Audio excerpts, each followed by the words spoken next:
Okay, good evening, everybody, and welcome to our Paramount City Council meeting today for March 1st. I will go ahead and call to order this meeting. Tonight we will have our Pledge of Allegiance done by Eximina Velasquez from the Paramount High Courtiers, and our invocation will be done by Pastor Laura Worth from Chapel of Change. So if everybody could please stand.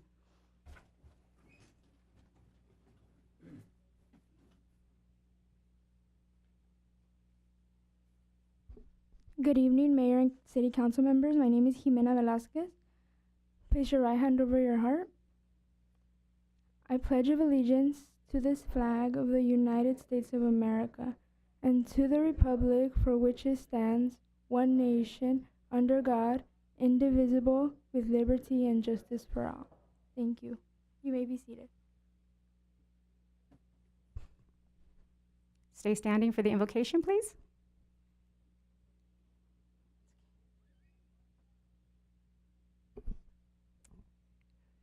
Let us pray. Lord God, we thank you for the privilege of coming together to plan the details of the city. We lift up the city of Paramount before you, and God, we ask tonight for wisdom. We ask, God, that your insight would be given. We thank you, Lord God, for provision, that you would continue to provide the resources necessary to care for the people in the city. And we ask, Lord God, tonight also for peace and unity amongst one another, Lord, from the leadership to the government to our police, God, to our residents. And we ask, God, also for continued protection, Lord. May you protect this city, Lord. May you continue to have your hand upon it. And we bless you, Lord. We bless every single city council member, and we bless our officers. We bless our fire department and every other person that has put their life on the line on behalf of this city. We thank you, Lord God. Let your presence permeate this place. In Jesus' name we pray. Amen. Thank you, Pastor Worth. It's always great to see you. Thank you for your blessing. Okay, we will go ahead and do a roll call of council members, please. Councilmember Aguayo. Here. Councilmember Guillen. Councilmember Lemons. Here. Vice Mayor Cuera Stallings. Here. Mayor Olmos. I am here. Can I have a motion to excuse Councilmember Guillen, please? So moved. I have a motion by Cuera Stallings. Can I get a second, please? Second. And a second by Aguayo. Can I get a roll call, please? Councilmember Aguayo. Yes. Councilmember Lemons. Yes. Vice Mayor Cuera Stallings. Yes. Mayor Olmos. Yes. All right. If my colleagues will join me down, we have some presentations to give out tonight.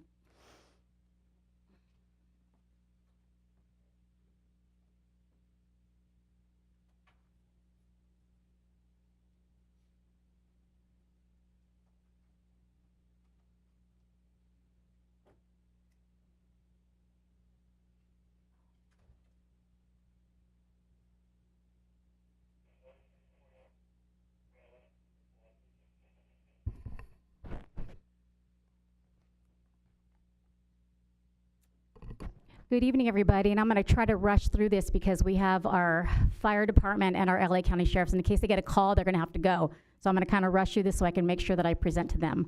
So good evening, everybody. Tonight we have a few public presentations to make, recognizing some really special members of the Paramount community. First, would Jimena Velasquez from the Courtiers please join us? So the Courtiers are the longest running service club at Paramount High School. They were founded by Mary Larsh, whose 67-year career was the longest for a credentialed teacher in the state of California. Sadly, Mary passed away earlier this month. The students members of the Courtiers contribute to our community in various ways all year long.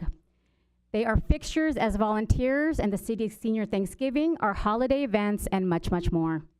Since the club has mostly female membership, we thought it was nice to have Eximina lead the Pledge of Allegiance in our honor of National Women's History Month. So it would be an honor if you would take a picture with us this evening. Come on up. Yeah, whatever. You want to give her?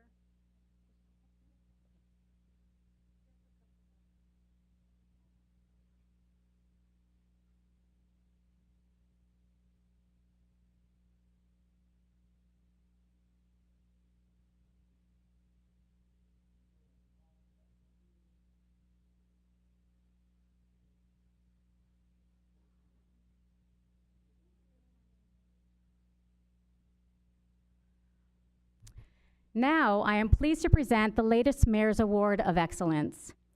It goes collectively to the Paramount Station of the Los Angeles County Sheriff's Department and the Los Angeles County Fire Department Station 31. See, I'm so nervous because you guys got to go, so I'm trying to get it done. I would like to now invite up any sheriff's deputies and firefighters in the audience to please join us.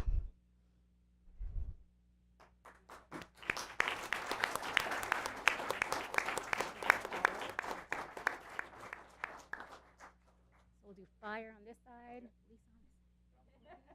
To the right, to the left. Wow, this is great. I know. Gotta hurry though, I'm a little nervous.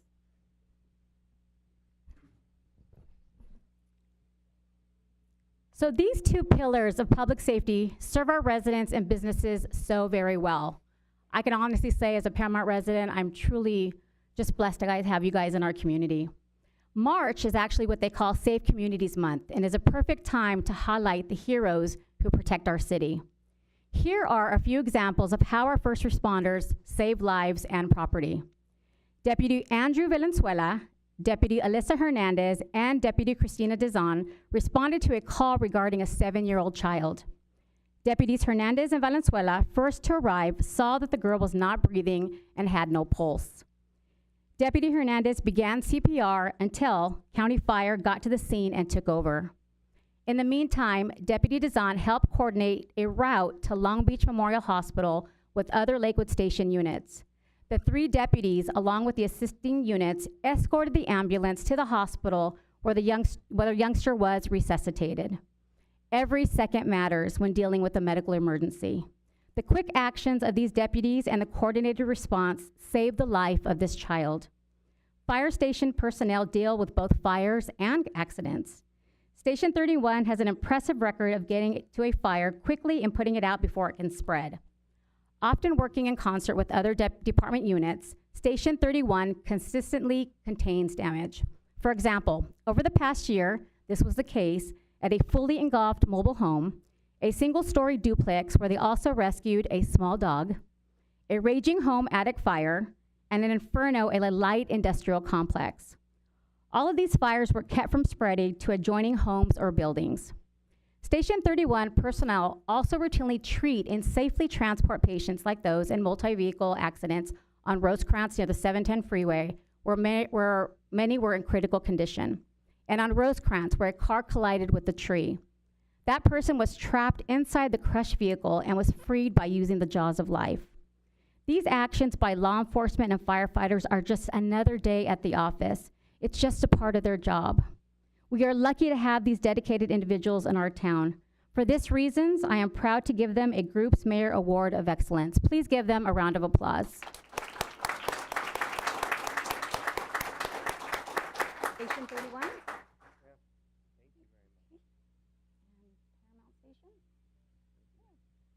So now, somebody from each department would like to come up and say a few words.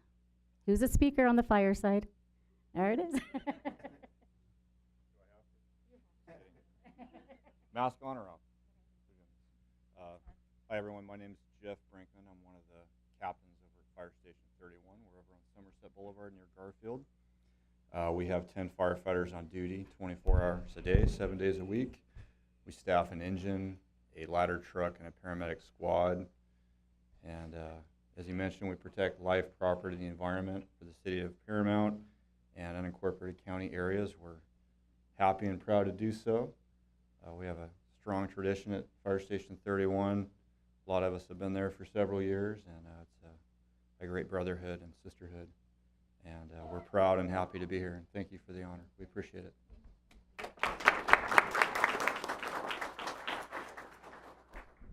Okay, LA County speaker. Andrew, you took the award. Hi, I'm Andrew Valenzuela. I was the one that responded to that incident. We just want to say thank you for giving us this. It's just like Engine 31 said, it's another day of our job, but we wouldn't be able to do what we did without you guys and the support of you guys. So we just appreciate it. Thank you. And our job is just to preserve life and property.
Everyone's standing.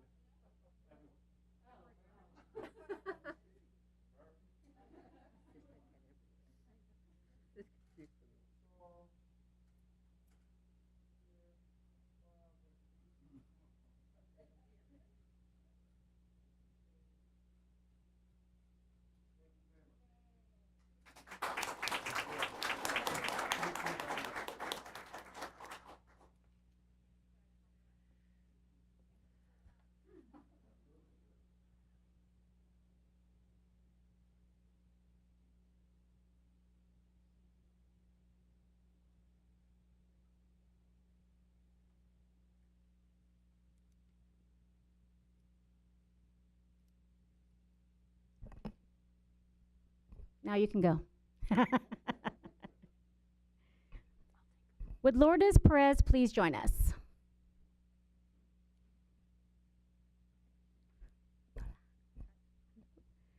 March is Developmental Disabilities Awareness Month in the United States, and we are proclaiming it tonight here in Paramount.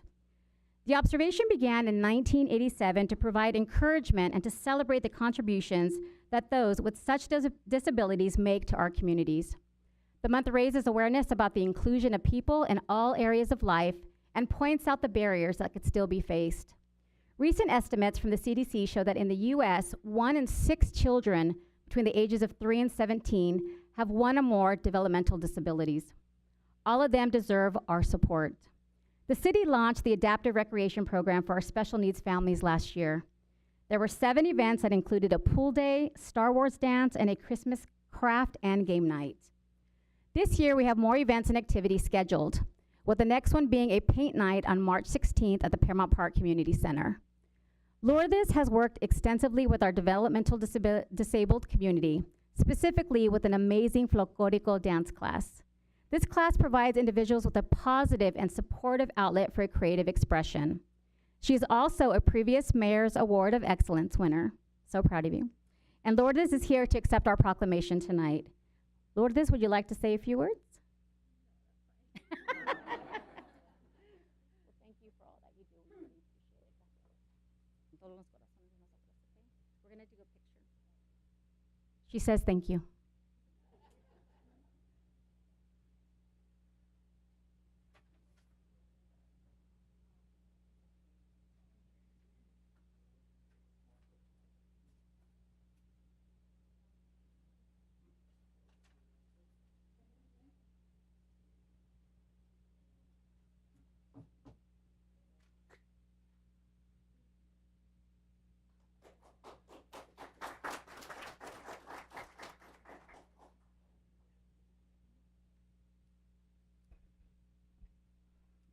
Okay, would Elisa Terzaros please join us? Elsie. Cool.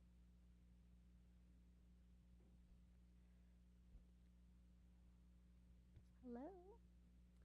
Elsie is a member of the Paramount Women's Club and the president of the Los Cerritos District Women's Club. As I mentioned, March is National Women's History Month. This recognizes the contributions that women of every race, class, and ethnic background have made to the United States. It also highlights the specific achievements such women have made throughout American history in a wide variety of fields. As we do each year, the city honors the Women's Club this month for the positive impact it has had in our community since 1926. They have contributed to the well-being of our families and students through holiday help, scholarships, and so much more. In addition, they provide a fine opportunity for our local women to get involved and give back. It's a legacy of nearly a century that we appreciate so much. This month, appropriately, we'll also be installing a new sculpture to the Civic Center that honors the 19th Amendment to the U.S. Constitution that gave women the right to vote in 1920. As I mentioned last year, our all-female city council is only the 5th such one in the history of California. That fact will be noted on the sculpture. We're presenting our Women's Month proclamation to the club. Would any other club members please come up, and at least would you like to say a few words? So come on up, Women's Club.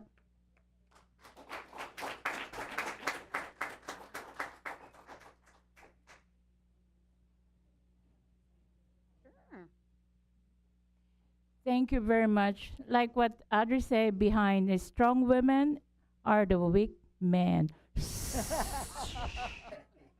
joking. That's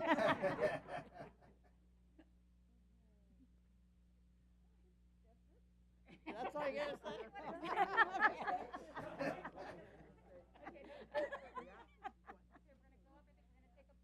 Okay, how are we gonna do it?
Okay.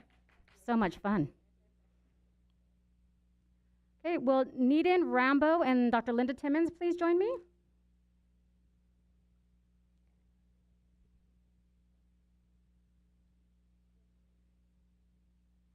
So Needham, you're the disaster program manager, right, with the Greater Long Beach, Rio Hondo, South Bay chapter of the American Red Cross?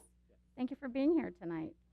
He is here to help usher an American Red Cross Awareness Month, the annual celebration of turning compassion into action and helping others in times of crisis.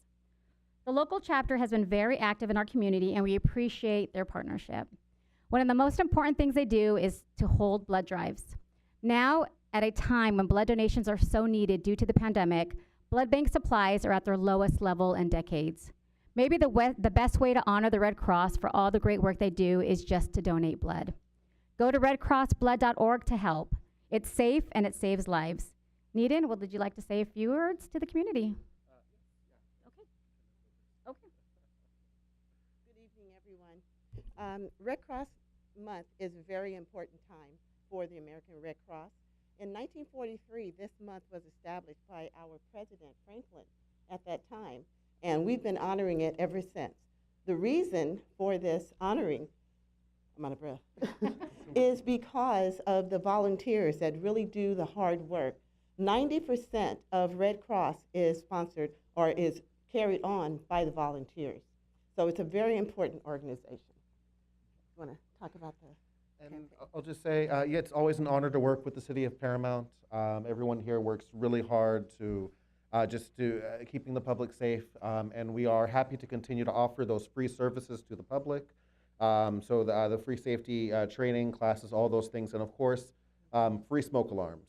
So please, if anyone in the city would like them, they are free. Head to the Red Cross website, redcross.org/LA Home and that's just a free service we provide.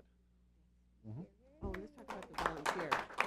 The volunteer. Or Can we say one volunteer, more yeah. thing? Can we say one more thing? Red Cross is always open to volunteers. It's really needed. I've been a volunteer for 15 years, working the disaster services in different areas of our state. So if you're interested, please sign up. We need volunteers, always.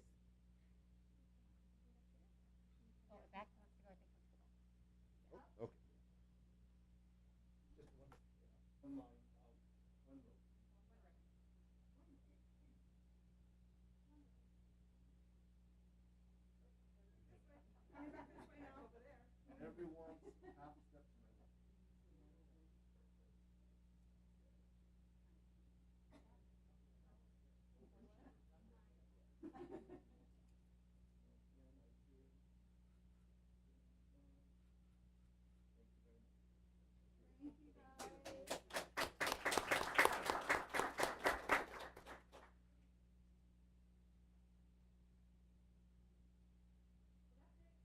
Ceremonial presentations. We really thank everybody for joining us and for making Paramount a really wonderful place to live, work, and play. We will now return to our seats to watch a short video from a recent Channel 4 News broadcast that was actually featured here in the city of Paramount. So take a look.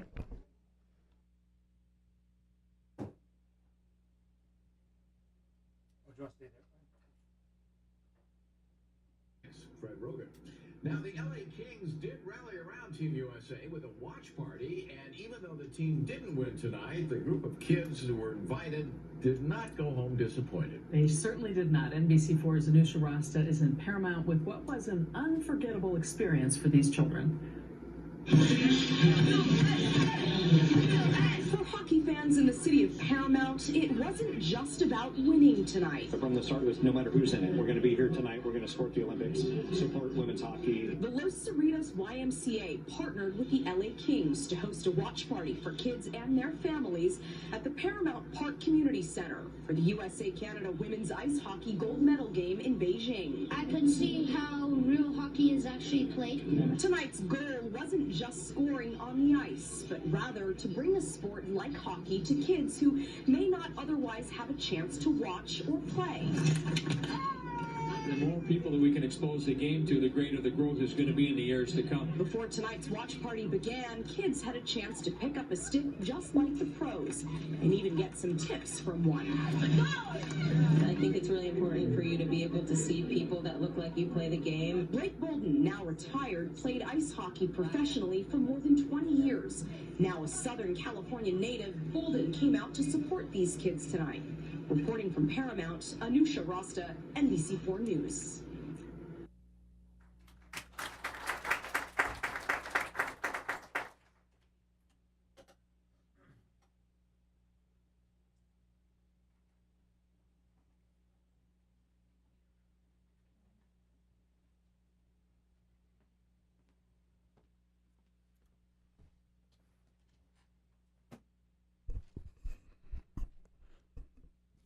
I'm really glad we were able to show that video. Actually, I went to the event, and it was just so good to see the kids want to learn something new. And I look forward to the partnership with the ice rink and what comes further with that. So thank you to the LA Kings for coming out and doing that. All right, we're going to go ahead and move on to City Council public comment updates. Yes, Madam Mayor, we do have one follow-up from the February 15th City Council meeting, and there were two commenters about the same issue. The two individuals, Ms. Claudia Castaneda and Ms. Dolores Hurtado, They requested assistance from the city to look into the West Coast Rebels cheer program regarding mishandling of funds by the group and poor operations. Both speakers reported that the cheer participants were promised uniforms as part of the registration fees, but never received them. As a follow-up, our Community Services Director, Mr. David Johnson, actually met with the West Coast Rebels on February 23rd to discuss this and other reported incidents. Staff is still looking into this matter to gather more information, and we will be reporting back to the council on our findings. It should be noted that the West Coast Rebels indicated to us that they are holding a board meeting, or they did held a board meeting on Saturday, February 26th, to discuss these incidents, and at the time they invited Ms. Castaneda and Ms. Hurtado to attend the board meeting. And that concludes the follow-up from the February 15 council meeting, Madam Mayor. Thank you, John. Okay, we'll go ahead and move over to public comments, please. Yes, Madam Mayor, we do have one written public comment and no oral or telephone. So with that, I'll turn it over to our city clerk, Ms. Heidi Luce, who will read the item. Thank you, Mr. Moreno. This comment was submitted via email, and it is being read word for word with the exception of one sentence that has been omitted as it violates the rules of decorum adopted by the City Council in 2018. Good afternoon. I'm Alejandro Yanez. It's unfortunate that I'm not able to attend this meeting in person, as my home for this week is Lakeland, Florida for business. While in Florida, I proudly wear my Zamboni gear I've purchased over the years of living in Paramount. I'm addressing a statement that was made by City Council regarding a handball survey done in March of 2021 by the person in Parks and Recreation who I have stated repeatedly at council meetings has discriminated against us. Council mentioned, and I quote, 48% of people in the survey would rather play soccer or basketball. Council, that is being deceitful, and you are twisting the facts to the public. 592 residents. In fact, if in fact they were actually residents, that is less than 1% of the population in Paramount. I repeat, that is less than 1% partaken in this survey and in the survey. And in the survey, handball recreation still scored higher than futsal. Futsal remains a failure in interest thus far and a waste of tax-paying residents' money. Along with meeting with the mayor, less than 8 residents showed to any meetings with the mayor.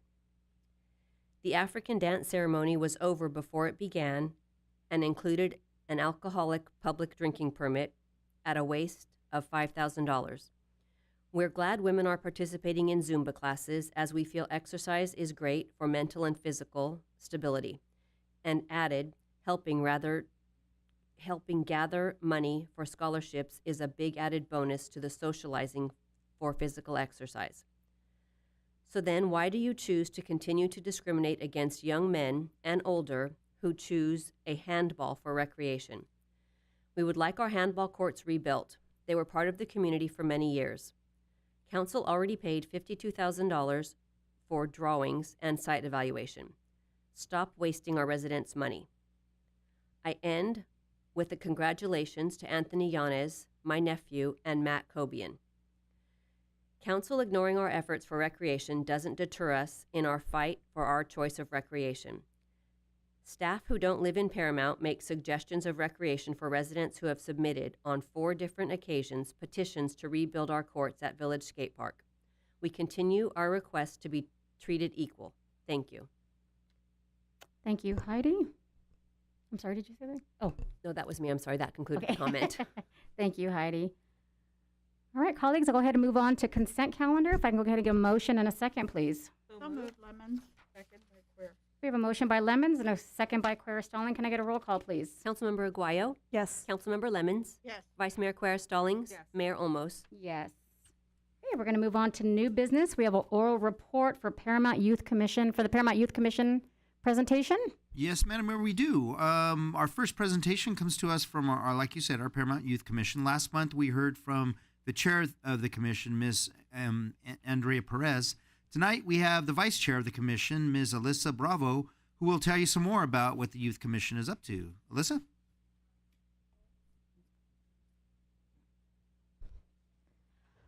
Hello, Madam Mayor and members of City Council. My name is Alyssa Bravo. I am a junior at Paramount High School Senior Campus. I have been in Paramount Youth Commission for these past 3 years, and I have been serving as the vice chair for the past 2 years. I have volunteered in many events since pre-COVID. The events I have attended are the Family Movie Night, helped in the Petting Zoo during the Heritage Festival, helped in the Haunted Mansion, Women's Club Toy Drive, and Breakfast with Santa. While volunteering during these events, I've learned more about our community. I've learned that the organizations and the city officials work together to make our community productive. As I participated in these events, I was able to see the smiles through their masks of our community members as they participated in these events. At our Youth Commission meetings, I have learned about the different departments within the city, such as Public Safety, Park and Recreation, Business and Service, and Planning Department. In Public Safety, the Sheriff Department came to our meeting and he spoke to us about safety. David Johnson, the Director of Parks and Recreation, has kept us informed with the activities and programs that the city is hosting. John King came and spoke about the water supply we have here in Paramount. He informed us that we have our own water wells and another one is being built on Jackson and Garfield. In our last meeting, we discussed teen programs. We are currently trying to find a way for Paramount teenagers to socialize and have fun together. Some of these events may include going to Knott's Berry Farm, local parks, downtown Los Angeles, and such. It has been an honor to serve the city as a youth commissioner. Thank you for allowing me to share about our youth commission. Thank you, Alyssa. I'm going to give you a round of applause. Only because I know it's not easy to do public speaking sometimes. But I really, like I said, I just want to say thank you for donating your time on the Youth Commission. We have, I think, 10 commissioners total, 15, 10, 15? 15 total commissioners. And, and the reason I think we did this was this is the future of our city. And I think by you guys coming and getting educated by all the departments just gives you guys that valuable knowledge to someday maybe be a council member, right? There it is, see? Thank you, Alyssa, for all that you do. Appreciate you. All right, we're going to move on to item number 12, which is resolution number 22016. Yes, Madam Mayor, thank you. Our next item involves a newly proposed program out of our Community Services Department. It's called the 1660 Adult Recreation Program. Mr. City Manager, just a moment. City Clerk. This is actually the 1660 program, not the resolution that we're discussing at this moment. Item correct. 11. Item 11, approval. Thank yeah. you. 1660 Adult Recreation Program, I take that back, yeah. That's okay. I just went with it. I knew you were there, Mayor. Yes. And it's a three-pronged approach to motivating our adult residents to get out and become more active. It focuses on sports, fitness, and recreation. So three things you're about to hear. We actually have already launched a couple of components to this program, as you know, and we're seeing some real interest in this by our residents. So tonight, we would like to get your feedback on this and approval of this new program. So with that, I'll turn it over to our Assistant Director of Community Services, Ms. Yesenia Guillen, who will walk you through the item. Yesenia? Thank you, John. Good evening, Madam Mayor and members of the City Council. As John mentioned before, you tonight is a report on the city's Rebranding Adult Recreation Program, which comprehensively covers sports and various of recreation activities. In our role as providers of activities and services to our community, we need to determine broadly those groups that are either underserved or need services not otherwise provided or available through another source. Services for any adult community has to consider that they're capable of gaining access to resources from a number of locations and that they are highly constrained population segment that is engaged with our families, jobs, and other social activities. With that said, we have historically engaged our adult community with recreation activities that involve excursions specifically geared towards adults or their families, and with loosely organized sports activities such as open gym. However, any success with providing these services, like any other program, is dependent on participation. Adults generally are busy people with a variety of commitments or other limitations. Finding the right mix of programming that will engage and entice our adults to participate in organized activities continues to be our goal. With adult sports is one aspect of adult programming that we need to consider and evaluate. we rolled out our new adult sports initiative in 2018 called the Paramount Cup. It was designed to provide a variety of fun activities or sports that a group of adult friends can compete against other groups in a one-day tournament. We felt this was the best approach, as it allows adults the opportunity to register for one-day events rather than feeling constrained by registering for a multi-week program. It had a successful participation the first year, but struggled the second year. We reached out to the community in 2018 with the survey to identify what sports activities they were interested in to help guide our programming. We conducted the survey at 2 special events through our email contacts from current and former participants in our programs. Over half of the respondents indicated they were interested in some level of adult sports. Topping that interest were soccer, slow pitch softball, and basketball. We recently surveyed local cities and other members of our California Parks and Recreation Society, or CPRS, District 10 area. Out of the 11 cities surveyed, 3 had abandoned adult sports due to the lack of interest. Of those that did not offer adult sports, they were your typically sports like your basketball, softball, baseball, and soccer. When asked how well were their adult sports programming were doing in terms of participation, 50% responded with a 4 on the grading scale, indicating that the participation was doing well, and 50% responded with a 3 on the grading scale, indicating that the participation was just average. With the exception of Linwood, our Orange County respondents all reported that the participation was doing well, which might indicate that the residents might have more free time and resources to engage in these activities. What we would like to see available as opportunities for our adult population involve sports, fitness, and cultural social activities. In terms of sports and fitness, we have a good variety of resources available through our park amenities. Some, like a walking paths or basketball courts, open gym, and swim lessons. Instead of randomly listing adult recreation opportunities, we're looking at rebranding them under a single program banner. We're calling the 1660 Adult Recreation Program.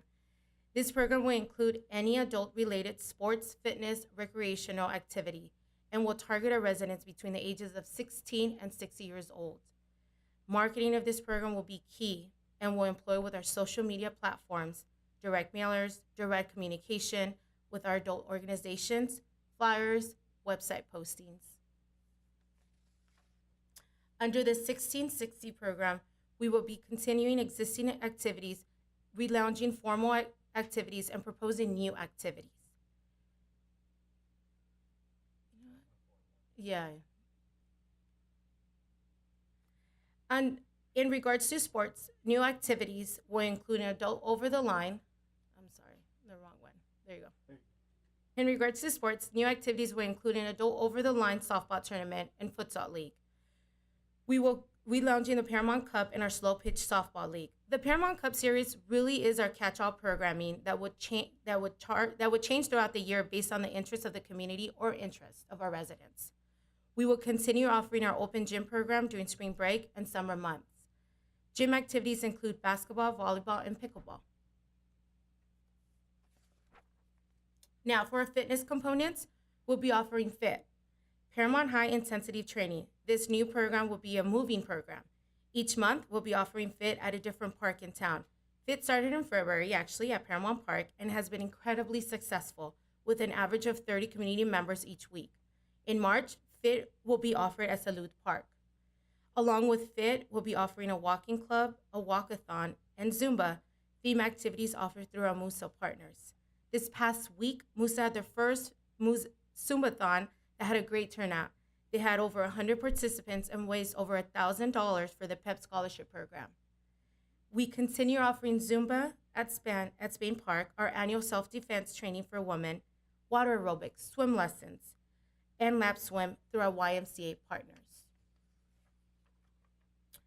For our recreation opportunities to entertain or otherwise assist our adult residents, we will be conducting our first new comedy at the Plaza. This is an evening event for adults 21 and over to enjoy a night of comedy and community outside under the lights at Progress Plaza. And we will be proposing in our FY23 budget the Forever Young Dance Nights. This will be a night out to socialize, dance, and most importantly, have fun. Also in FY23, we'll be proposing a date night daycare. This would be an opportunity for parents to plan their next date night around our proposed dates, which will allow them to drop off their children, knowing that they will be in a safe and sound location while they participate in city's recreation activities. We're also looking to relaunch our adult excursions program. Some proposed excursions will include trips to hiking areas, local festivals, casino day trips, and other activities as we identify those as the residents require. It is recommended that the City Council approve or modify the proposed 1660 adult recreation, and that concludes my report, and I'll be happy to answer any questions. Thank you, Yesenia. Do my colleagues have any questions, comments? I have a comment. This is great, and I'm glad to see. You talked about the Zumba. I had a resident call me and ask me if we were going to be doing this again because they We will. Yeah, so I'm really glad to see that because they were like, look, you have to do it again. It was so much fun, and that there was a great turnout. So that's great to hear. So thank you. Thank you. I just have a quick comment, Mayor. Yep. I just wanted to say I know that we met to discuss the adult recreation program and talked about an umbrella name, and I love this one. I think it's really cute. Fits really well. Okay. Thank you. Thank you. Vice Mayor? Yes. I've been participating these past 2 weeks on the Paramount High Intensity Training, and it is intense training, but it's been a lot of fun. So I've gone home sore and been sore for a week. I couldn't even hold my stomach in. My muscles hurt so bad. And then I participated after I went to the exercise class, I went to the Zuma-a-thon, and that was a lot of fun. So I spent about 45 minutes with them, but it was a great turnout. I really encourage all our adults to please come out, and if you can just move a little bit, it's so much fun just laughing and participating. Thank you. Thank you for all your hard work. Did you say you did Zumba for 45 minutes? I did it for I did it for 4 to 5 minutes. It's a little bit of moving. Everything helps. Yes, thank you. And I just want to say, I think the way you guys did the flyers for FIT worked. That marketing piece laid out the dates, locations, and ahead of time. That way people can put it on their calendar. And I think that's why we're having such a great turnout, because they're able to plan ahead. Definitely. I know sometimes we're busy with our families and our children trying to get cooking and cleaning, but I think that schedule really worked, and I appreciate that marketing piece. I hope to see that for the rest of them as well. Yes. All right, so with that, that was just a approval. Do we need there's no recommendation on that, right? Yes, there is, Madam There is? Mayor. I'm sorry. Yeah, no problem. So moved Lemons. Second, Aguayo. We have a motion by Lemons and a second by Aguayo. Can I get a roll call vote, please? Councilmember Aguayo? Yes. Councilmember Lemons? Yes. Vice Mayor Quer Stallings? Yes. Mayor Olmos? Yes. Okay, now we're moving on to number 12, which is resolution number 22016, John? Yes, Madam Mayor, we definitely are. Item 12 and 13 are related. They do involve staff asking the council whether or not that you would like to take a position on a couple of proposed statewide ballot measures that we could potentially see in future elections. The first one you're about to hear, we all heard about this during a conference last year that we all attended. It's a proposal to change the California Constitution to prohibit the state from making future local land use decisions. And this was spurred mostly by SB 9. As we know, SB 9 seems like the straw that broke the camel's back with regards to the state taking away local control from cities. So if the council wants to support this ballot measure, there's a resolution attached that would imply that. With that, I'll turn it over to our Assistant City Manager, Mr. Andrew Villalpando, who will give you a lot more details about this. Andrew? Yeah, thank you, John. Good evening, Madam Mayor, members of the City Council. John basically just did the entire presentation. So, no, this item is it's a request for the City Council to take a position on a proposed ballot measure, not a piece of legislation, not a legislative bill. I'll go into the differences toward the end of this presentation so that you're very clear on what it is that we're asking the City Council to do this evening. But with that, I'll go and jump right into it. What we're going to be talking about tonight is a ballot initiative that is being proposed by a coalition, a group of neighbors that actually started in the Southland, out in the coastal cities.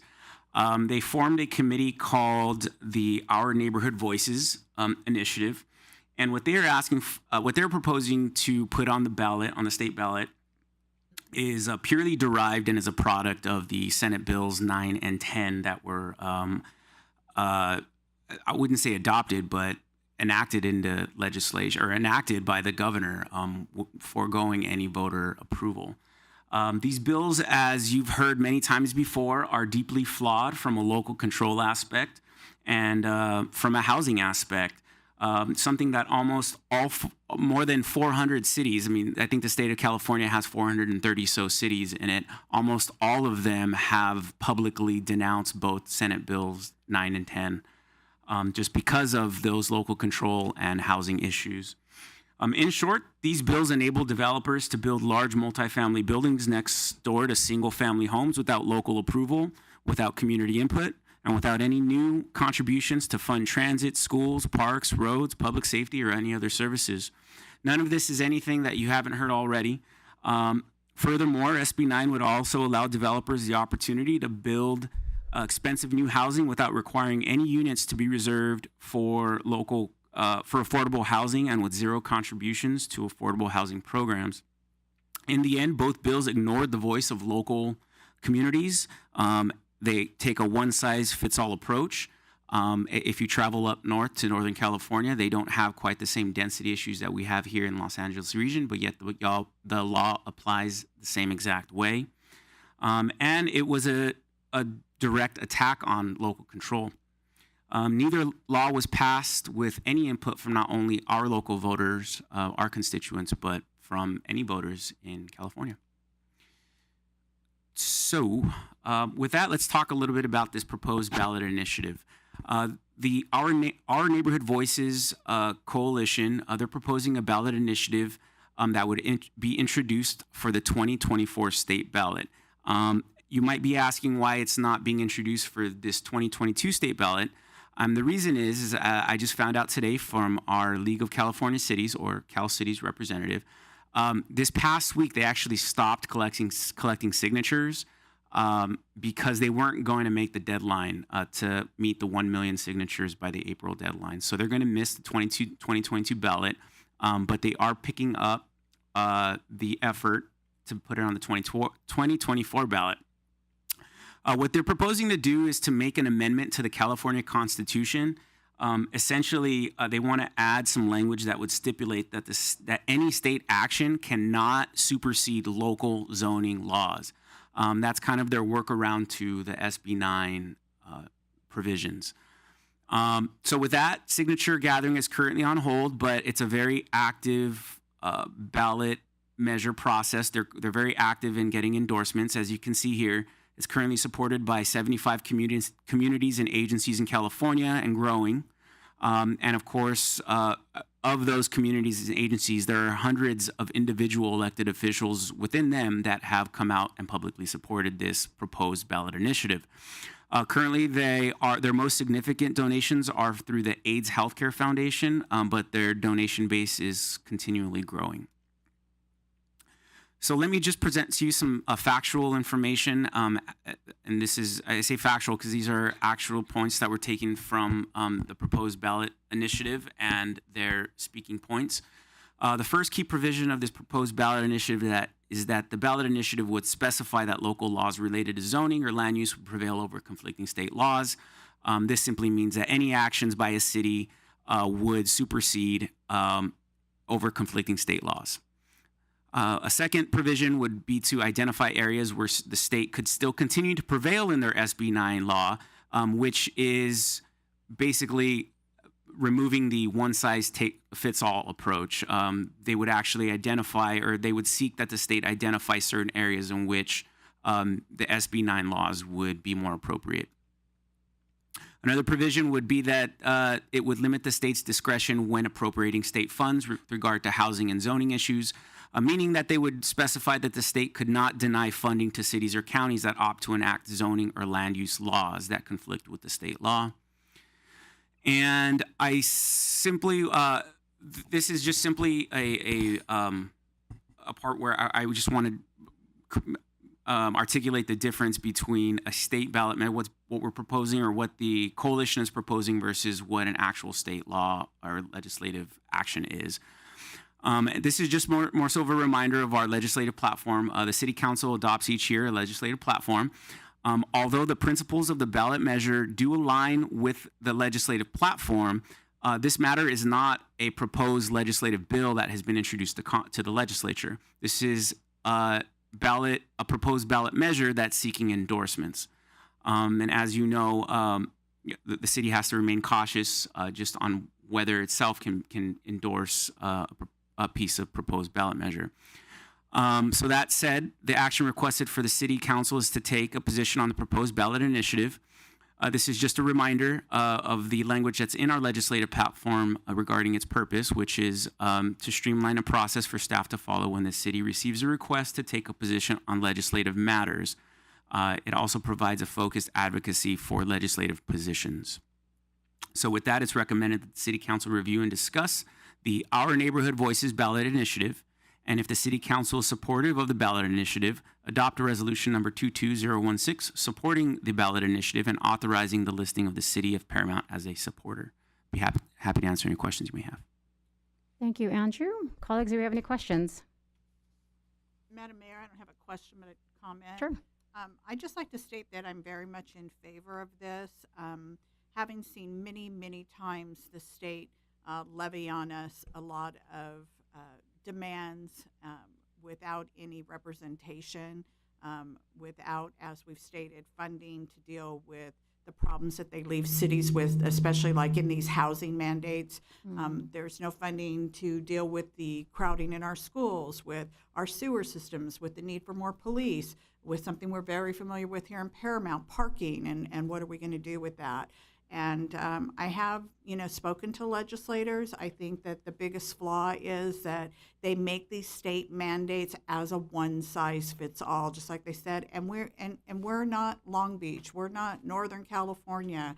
We're not Cerritos. Every one of us are different. We should have the right to govern our own cities in a way that's productive for our residents and listen to the people in our communities and adopt housing needs and lots of other state mandates that go that way. So I'm very much in favor of pushing back a little bit and telling the state, you're getting a little greedy and you're not listening to the people that you represent. Well said, Councilmember Lemons. Can I ask you, are we able, because now this is not going to go to the ballot till 2024, so there's going to be some time, right? So are we going to be able to measure the effect of what SB 9 has been doing to us locally here? Because the process has started, right? So, and not today, but I'm just saying that maybe 8 months down the line, we can come back and maybe, John, you can educate us on the effects of SB 9 and maybe we can go back and use that for some legislative ideas to say, this is what's happening in our community. Absolutely. So just... We have seen an increase in ADUs, which was another piece Right. of state legislation that we had no say so. We've had a spike in applications for those, and some of them that have been done. SB 9, though, we will be tracking that as well to see if that happens. So. I think a very important detail of what SB 9, I think the underbelly of it that a lot of opponents to it are seeing very clearly is that there's clearly a lot of interest from developers that are picking up pieces of property and building on them, and you're going to hear a lot of that sentiment with people in opposition of SB 9. And so we'll have a very good indication of that, I think, in a couple of years to see how many of these are being built by corporations. Yep, absolutely. All right, with that, colleagues, I will go ahead and entertain a motion to adopt resolution number 22016 supporting the Our Neighborhood Voices ballot initiative and authorizing the listing of the City of Paramount as a supporter. Move approval, Lemons. Second, Quer Stallings. Here we have a motion by Lemons and a second by Quer Stallings. Can I get a roll call vote, please? Councilmember Aguayo, Absolutely, yes. Councilmember Lemons, Yes. Vice Mayor Quer Stallings, Yes. Mayor Olmos. Yes. Okay, we're going to move on to item number 13, which is another resolution, 22015. Yes, thank you, Madam Mayor. Similar to the previous item, this also involves the council stating their position on a potential ballot measure. Cal Cities, the organization we belong to, is asking for cities to oppose this one. And this can be described as a move by the California Business Roundtable to eliminate our ability to recover costs through fees and charges. So without stealing his thunder, I will now turn it back over to our Assistant City Manager, Mr. Andrew Villalpando, who will walk you through the item. Andrew. All right. Yeah. Thank you again. Good evening, Madam Mayor, members of the City Council. All the same process here. I won't go into the details of the differences this time. I will just basically discuss what the principles of this particular proposed ballot initiative are. Again, you're familiar with them in years past as the League of California Cities. They're rebranded, so they're Cal Cities now, but they're asking cities across the state to come out in opposition of this particular initiative. Apologize for the name. It is what it is. The initiative number is 21-00042A1. But nonetheless, it is a proposed initiative that was introduced. It did meet the deadlines, and if it does collect the 1 million signatures by the April 29th deadline, which the Cal Cities is hoping that it doesn't, it would qualify for the 22 state ballot.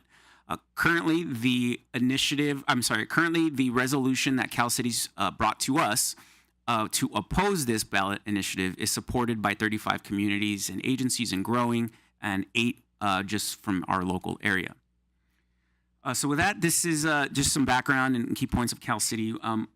In basic terms, this is a request by Cal Cities to shoot down a initiative that's kind of growing legs to limit our local ability and our voters' local ability to institute our taxing authority. The initiative is aimed at limiting the taxing authority and prerogative of local agencies. You'll see in these next couple of slides that not only poses a threat to local voter control, but would eliminate our authority to recover costs through fees and charges, and impacts the city's ability to pay for critical services. One of the first key points that Cal Cities makes, of course, is that, again, with local control. The initiative would prohibit local voters from providing direction on how local tax dollars should be spent. By prohibiting our advisory measures, it also would invalidate court decisions that allow majority of local voters to pass special taxes. The proposed ballot initiative would also create loopholes that benefit corporations, in that it would create processes that make it much more difficult for municipalities and agencies to issue and collect fines and levies on corporations that violate laws that are in place and intended to protect our communities. Third, the proposed ballot measure would threaten revenues for local services that benefit our public schools, emergency services, law enforcement, etc. And lastly, the proposed ballot initiative would may restrict fees that the city charges utility providers that use public property through franchise fees. These things, we typically see corporate franchise fees assessed for things like our underground oil pipelines, cable companies, franchise fees for gas uses on public properties. So this proposed ballot measure may restrict those fees in the future. This is the disclaimer I mentioned in the last presentation, that this is not a matter of legislation that has been introduced to the legislature. Rather, this is a proposed ballot measure seeking endorsement. This is the excerpt from our legislative platform regarding the purpose of our platform. And at this point, it's recommended that the City Council review and discuss the state ballot measure number 21-0042A1. If the City Council opposes the ballot initiative, read by title only and adopt Resolution 22015, opposing the state ballot measure initiative and authorizing the listing of the City of Paramount as an opponent. Be happy to answer any questions. Thank you, Andrew, for reading my motion. Any questions for Andrew? If not, I'll go ahead and entertain a motion, please. So move, Lemons. All right, so I have a motion by Lemons and a second by Clara Stallings. Can I have a roll call vote, please? Councilmember Aguayo? Yes. Councilmember Lemons? Yes. Vice Mayor Clara Stallings? Yes. Mayor Olmos? Yes. Okay, we're moving on to number 14, which is consideration for options for City Council reorganization under the new election cycle. Yes, Madam Mayor. To comply with state law, we must decide on a process for the City Council to reorg. The following report contains 4 options for the Council to choose from that will set forth the future of City Council reorganization. So here's Heidi Luce, our city clerk, who will handle the item. Heidi? Thank you, Mr. Moreno. Good evening, Madam Mayor, members of the City Council. This item is a review of the options for City Council reorganization under the new election cycle, as John mentioned.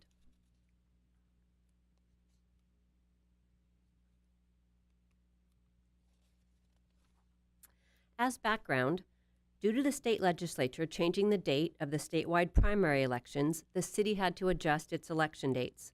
This means that the city will be going back and forth in even-numbered years between a June election date and a March election date. In non-presidential election years, the city's election will be in June, and in presidential election years, the city's election will be in March.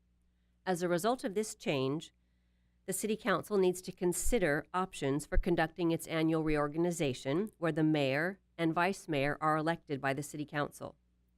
In election years, California Government Code requires that the reorganization be conducted at the meeting where the election results are declared, which means in June election years, the City Council will need to reorganize in July. In March election years, the City Council will need to reorganize in April. However, in non-election years, the City Council has discretion as to when to conduct the reorganization. Staff has analyzed various options for reorganization under the new election cycle, and we are presenting 4 options for consideration. Option 1 is an April reorganization, recognizing that in June election years, the reorganization will need to be conducted in July. Under this option, the terms range from 9 to 15 months. Option 2 is a July reorganization, again recognizing that in March election years, the reorganization will need to be conducted in April. And under this option, the terms also range from 9 to 15 months. Option 3 is what we termed as a rotating reorganization, where the City Council would reorganize in July of the June election years, in April of the March election years, and in non-election years, the reorganization would take place in June. Under this option, the terms range from 10 to 15 months rather than 9 to 15. The fourth option would be to conduct an April and a July reorganization. Under this option, the City Council would continue to reorganize in April of each year. And in the years where the election is in June, a second reorganization would be held in July to simply affirm the mayor or vice mayor selected in April. Of the 4 options presented, this could achieve the more traditional one-year mayoral or vice mayoral terms. However, there could be a disruption with this option if, in an election year, a member of the City Council selected to serve as mayor or vice mayor is not reelected in the June election. That concludes my presentation. I know it was a lot of dates and numbers, but it is recommended that the City Council review and discuss the options presented and select which option to proceed with. Upon receiving direction from the City Council, staff will return with an action to memorialize the City Council's direction. And with that, I'm happy to answer any questions. Right, so you would want us to actually vote on an option. So if we choose an option, how does that, are we going to do a vote roll call, or how does that work? It can be done by consensus for choosing the option, and then it will come back to you for actual adoption. Got it. Okay. Do we have any questions for Heidi?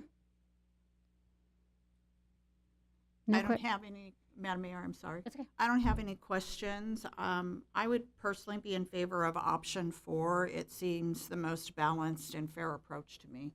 So that's the option I'm in favor of. I know you're looking for a consensus. Okay. I'm just curious too. I think on the option 4, the disruption. So what happens in that case? I mean, if we do that and then the election doesn't fall for that person, does a reorg happen again? Or the reorg, it's mandated that the reorg happens again. So if an individual was selected as mayor or vice mayor and they were not reelected, then in July, after the June election, you would have to do a reorganization. So that Anyways. person would only serve from Got April it. to Okay. July. Okay. And then in July, you're going to choose someone who's going Sure. to serve from July until the following April. Great. And that could happen even now. I mean, if we put somebody in as mayor and their term wasn't up by the time an election was had, then that could even happen now. The same thing could happen. For Right, instance, we right, have right. we have appointments in April. April. Mhm. Let's say I was the mayor and I didn't get reelected. Well, then I would be out. Right, So right. It's still an option as it is. Absolutely. And I think too, there's been, we want to do kind of what's right and make sure that every council member is able to serve 12 months. That's kind of the thing, and I think it needs to be fair. And I'm sure my colleagues would agree on that. So I'm an option 4 as well. If there's comments from either of the other colleagues. I had actually, when going through the notes, that's what I had too. It just, again, it's not just more traditional, but it just seems to be the fairest just across the board. And it just, that flip-flopping of, in a sense of 10 or 9 or 15 or, it just, it's a little all over the place. So, so I have option 4 as well, Mark. All right. I So- think we need consistency, and I believe that we need to have it number 4 because due to the fact that some of us will be serving 9 months if we're elected, some will be serving 15 months, and I think everyone should be given a full year opportunity to serve our community. Mm-hmm. So Well, Heidi- I'm out for option 4. I think you have it, Heidi. I think we have a consensus on option 4. Thank you, Madam Mayor, members of the City Council. We'll bring that back at your March study session. All right, I have here for a motion. So do we No. need to do? No, you just do by consensus. You already Yeah, Got did it. that was fine. Thank you, Thank you. Mr. Kavanaugh. You're welcome. Okay, we're moving on to item number 15, which is a public hearing resolution number 22014. Can I get a staff report, please? Yes, you can, Madam Mayor. The next item is a very critical state requirement. It involves the adoption of the city's general plan amendments with all the accompanying elements like the housing element, the health and safety element, and the environmental justice element, which by the way, is new to us. The cities who do not adopt these documents in a timely manner risk losing funding from the state. So it's very important that we do this. This is a public hearing, as you mentioned. As you may recall, we've had several public meetings and have received input regarding these documents that you're about to hear about tonight. So with us tonight is a familiar face, Ms. Laura Stetson, excuse me, Laura, from MIG Consultants. She guided us in the Joint Planning Commission and City Council meeting where we discussed these documents in great detail. So you may remember her from the last time. So with that, I'll turn it over to Laura. Hi, Laura. Hi there. Thank you, Mr. City Manager. And it's okay if I can show my friendly face without my mask on it. I think we're reaching a point where we can do that. It's a pleasure to be before you this evening, Madam Mayor and members of the City Council. This has been almost a 2-year process working with your community and speaking with you about these important updates to your long-range plan, the housing element. I'm going to get through, get through the presentation relatively quickly this evening so that we can get to questions if you have them and public discussion. I do want to point out that we have received a letter from the State Department of Housing and Community Development, or HCD, that comments on the housing element, and this the document that's before you this evening does respond to those comments and incorporates the changes that that HCD asked be made to the element. So we are going through this process to get that feedback on the housing element. What we'd like to do tonight is to give you an overview of how we got to this evening, particularly to the community engagement, the voices of the community, and then talk individually about each of these elements, the housing element, the environmental justice element, the health and safety element, and then move to staff recommendations. Before we talk about each individual one, I do want to say that the housing element is the critical element. That's something that has to be adopted every 8 years on a regular schedule. There are triggers in state law that say when you are adopting your housing element, if you don't have a safety element that reflects current state law, you need to update your safety element. And then there's another provision that says if you're adopting 2 elements at the same time, you also need to do this new environmental justice element. So that's why you have these 3 with you as a package.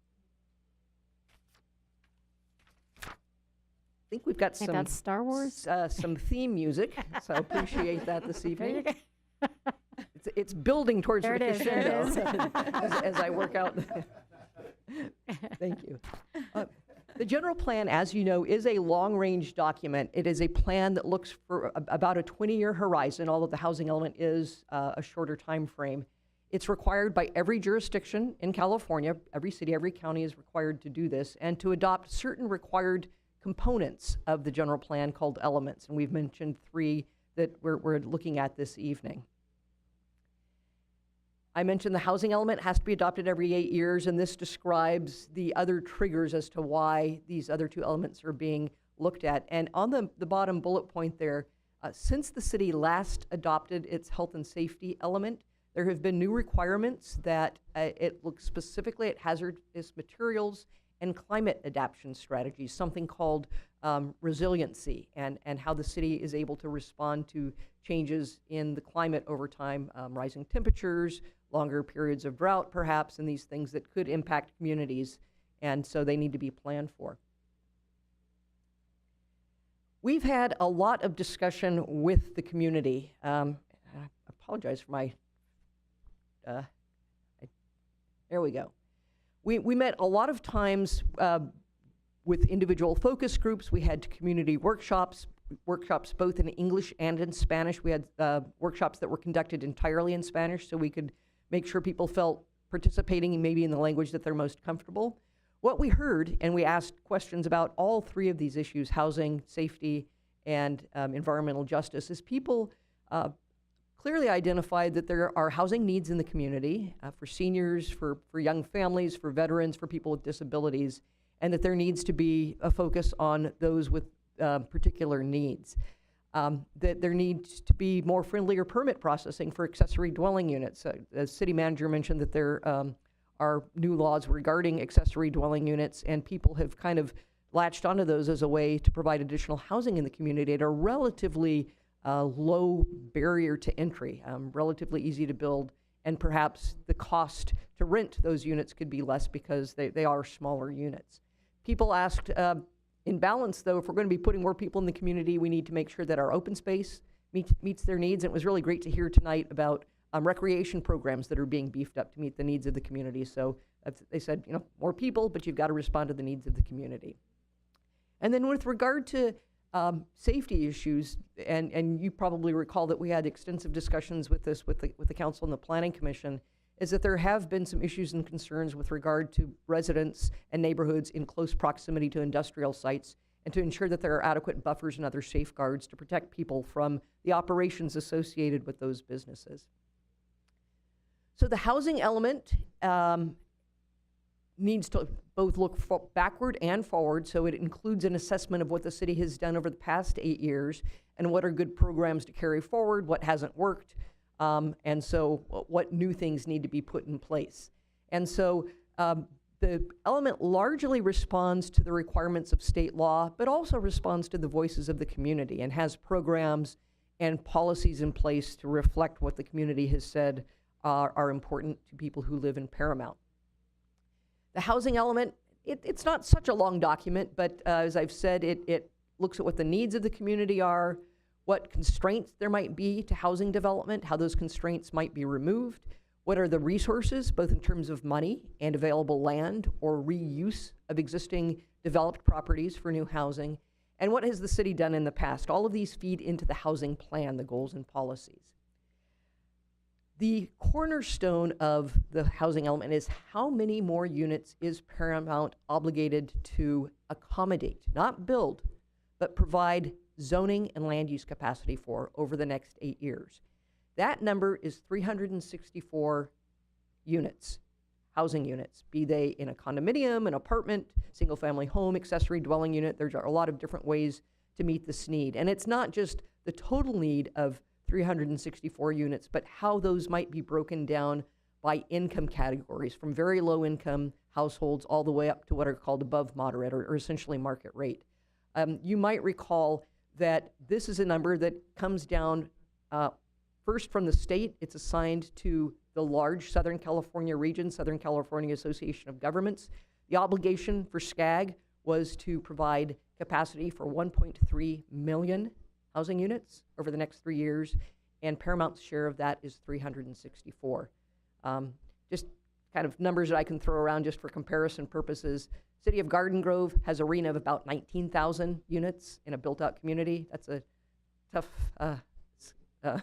ladder to climb. City of Pasadena, about 9,600 units. Long Beach, I don't remember off the top of my head, but I think it's upwards of 23,000. So these numbers range. They're all over the map. But for the most part, right-sized for the communities where it's allocated. And all of you who have been long-term Paramount residents know that there aren't vacant properties in Paramount. Where would you put additional housing, 300 plus additional housing units? It can only occur on properties that are what are called underutilized, meaning not built to their full potential per zoning, or places where property owners want to change the use on their property. And so this housing element relies largely on two big areas for housing, what are called the Clearwater East specific plan area, where the drive-in site is, when the property owners talked for many years about converting all or part of that to housing. And then also the North Paramount Gateway specific plan areas, where you have planning underway for a transit-oriented development area where if and when the West Branch Santa Ana, or it might have a new name now, if it comes through, there's an opportunity to create a transit-oriented or a TOD district around that train station. So between those two areas, that's where the bulk of the housing capacity would be. And I want to note for, if you looked at the housing element in detail, the housing plan shows that there is capacity beyond this 364, and that's to create a buffer in case one property doesn't develop to its full potential. There's buffers on other sites to absorb that. So the state does recommend planning for a buffer beyond what your housing allocation, your RENA is. So key housing programs that are in the housing element are to make sure that the specific plans can be passed and provide that accommodation of zoning, and that the density actually be increased to 30 units per acre at a minimum, which is higher than what Measure FF has today at 22 units per acre. And I think back in May, we did have a discussion with the city attorney letting us know that under current state law, and please, Mr. Kavanaugh, if I'm misspeaking, correct me here, but that essentially Measure FF has no force under current law as a moratorium or a cap on number of dwelling units. So those are some of the key housing programs to raise the minimum densities, to ensure that the city is participating regionally in addressing the homeless issues, that the city ensure that there are programs to allow accessory dwelling units, which the city has, and perhaps make it a little bit more streamlined for people who meet all of the laws, ensuring that any constraints to housing development are removed. And there's a big focus this year, or this housing element cycle, to ensure that the city is, and this is a mouthful, is affirmatively furthering fair housing, meaning that the city is ensuring that there are not barriers to people who have been discriminated against in the past through housing practices, be it redlining or landlords who are refusing to rent to Section 8 people, that there are measures in place to guard against past poor practices. And so, as I mentioned, that the draft housing element did go through the state review process, and this adopted element, if the council acts on it tonight, will be resubmitted to the state for certification. And I think staff is asking as part of the resolution that if there are minor amendments that are required to achieve that certification, that staff be given the authority to do that. All right, environmental justice. What is environmental justice? It is the fair treatment of people of all races, cultures, incomes, and essentially it's just ensuring, as I've said, with regard to affirmatively furthering for fair housing, is making sure people are treated equally in the community, and recognizing that in the past, some neighborhoods, some communities, some groups have had a disproportionate burden imposed by where the homes might be it near a freeway, be it near an industrial area, and that has increased health risks to folks. But environmental justice also looks at ways to ensure that everybody in the community has equal access to those things that ensure a high quality of life: parks, healthy foods, recreation programs, and so that's the other component of environmental justice, getting rid of the bad things and adding more of the good things. This map, I apologize, John, you're going to need a new clicker next time. Put that on your budget for 2022, 2023. This map shows where Paramount sits with its neighbors, and this indicates, based on analysis that the state has done, what census tracts bear a disproportionate burden due to health risks or due to lack of access to those things that make life more pleasant. And you can see, and I think this is probably not a surprise to most people in the room, that this area of the South Bay does have many census tracts that are burdened by the presence of the freeways, by truck traffic, by perhaps port activity. And so anything in red is just indicating that those communities have a higher burden than the communities that are in yellow or green. So green is good, red is not so good. The focus of the environmental justice element, therefore, has been or is proposed to be on addressing those pollution burdens and ensuring that there are adequate controls on in the industrial businesses and or buffers to protect adjacent neighborhoods. To emphasize wherever the city can squeeze out more open space, to do that, to increase physical activity. As I said, the 1660 program sounds really great, to move in that regard, to expand access to healthy and nutritious foods by perhaps limiting liquor stores or things, instead encouraging other types of stores that could provide better foods. And foremost, ensuring that everybody in the community feels like they have the ability to come to a meeting like this or to any other city meeting and have their voice expressed and heard. This map, would you like us to move the slides for you? Thank you. Yes. Okay. Steve, can you go ahead and do that? Thank you. And I'll just say next slide. Okay, this is good. Let's hold here for just a moment. This map, and this was in the staff report, simply indicates the areas of the community where folks have identified their desires for more trees, for public gathering spaces, and just better access to services. Next slide.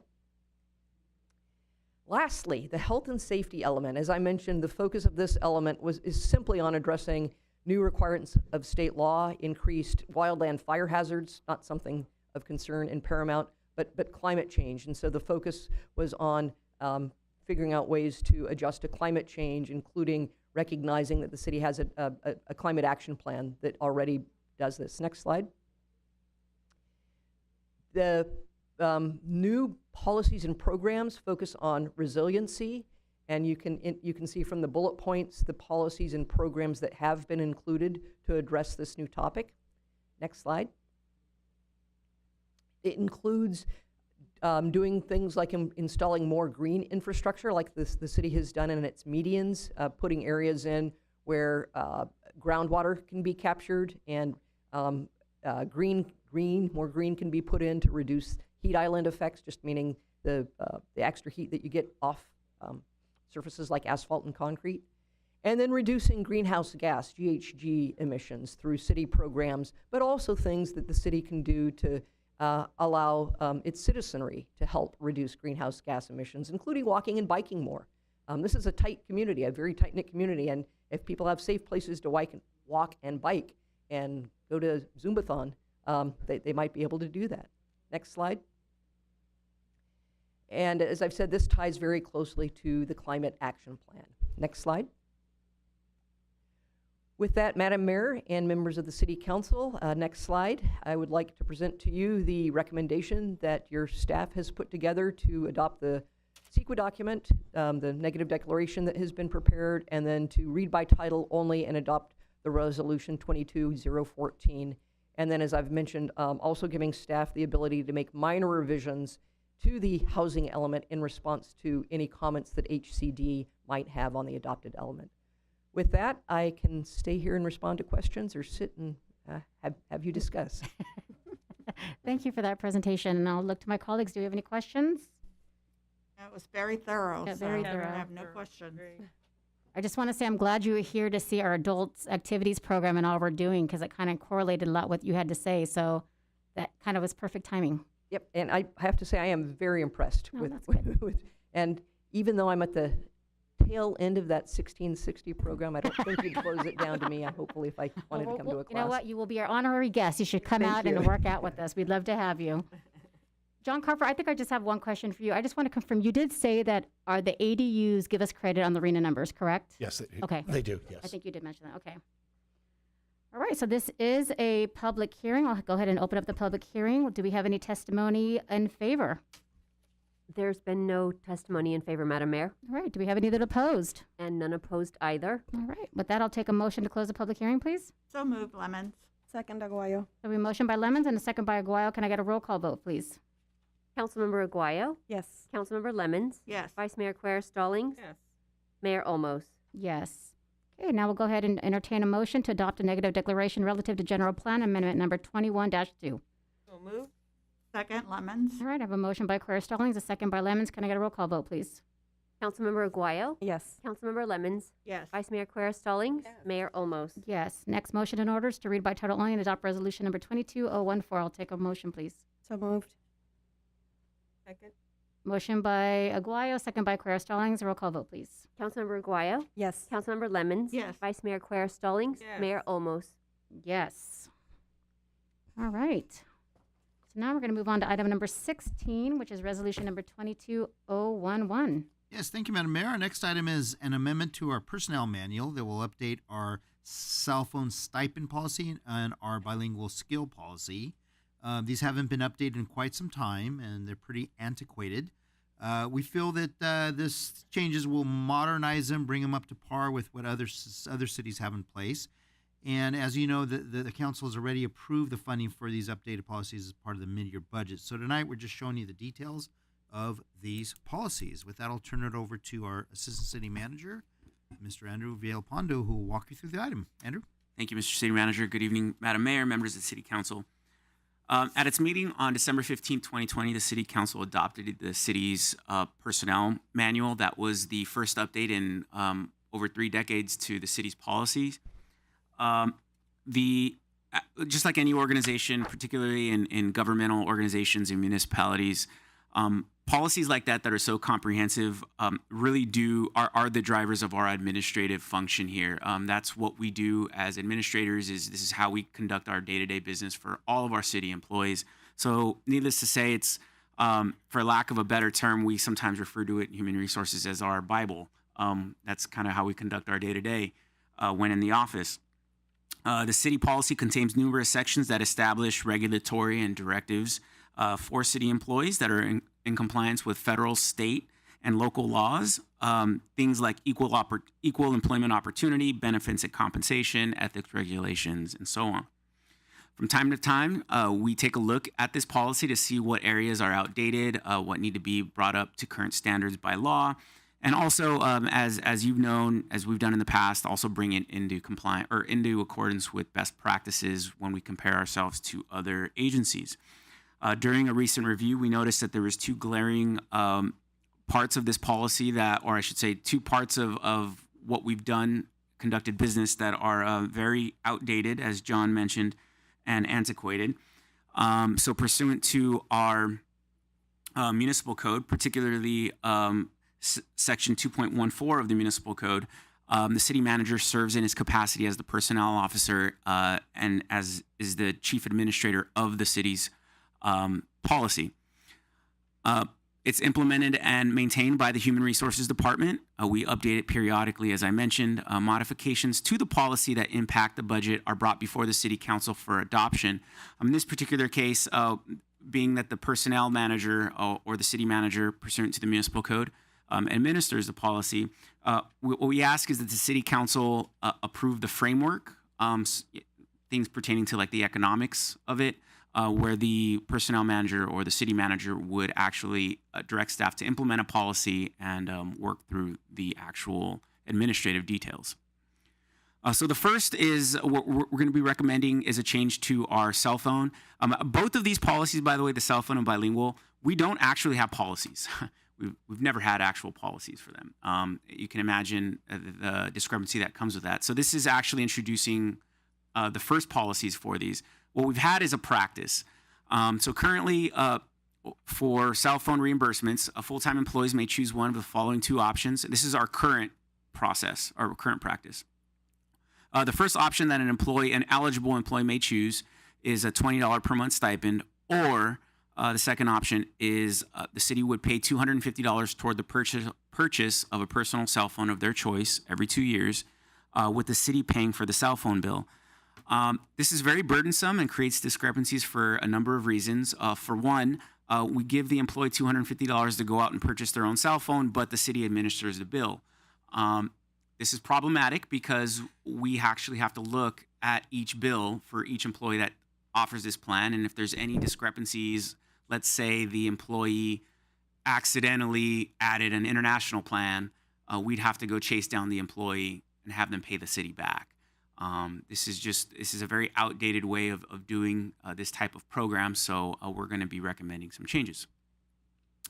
I just want to talk a little bit about why it's important to have a policy in place, and reimbursing employees for cell phone usage is important.